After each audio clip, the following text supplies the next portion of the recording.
Mga kalakbay, good morning ulit. Ito na yung nagawa namin, mga kalakbay.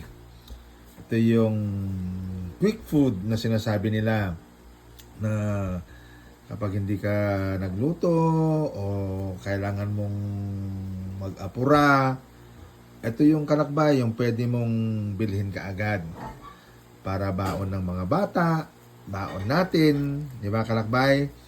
Na pwede kaagad natin kainin. Nakakabusog to kalakbay, masarap. Masarap siya at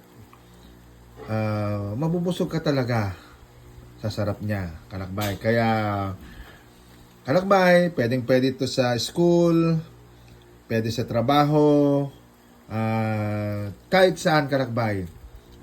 Pwede nyong gawin to, pwede nyong ibenta kalakbay. Kaya kung gusto nyo kalakbay, order lang din kayo. At yun lang. Sa malapit lang tayo kalakbay. Diba? Yun lamang kalakbay. Good morning sa inyo. Good morning. At eto, kalakbay. Wow! Ang daming nagawa. Diba kalakbay? Kabilis. Sarap niyan. Kalakbay. Ito yung paborito ko na lagi kong kinakain. Ayan, masarap to kalakbay. Ayan. Dali na kayo. Kain tayo. Diba kalakbay? Masarap to kalakbay. Masarap ba ugunin to? Isa pa lang to kalakbay, mabubusog ka na. Isa lang to, busog ka na. Diba? Sarap to kalakbay, alin na kayo. Nagimas datoy. Masarap ito. Sabi nga nila, manyaman. Sabi nga din nila, kalakbay. Di ba? Mga taga-Tarlac, taga-Pampanga, manyaman.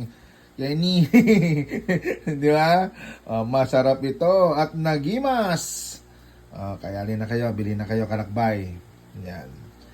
Bili na kayo ng mga musubi food. Di ba, kalakbay?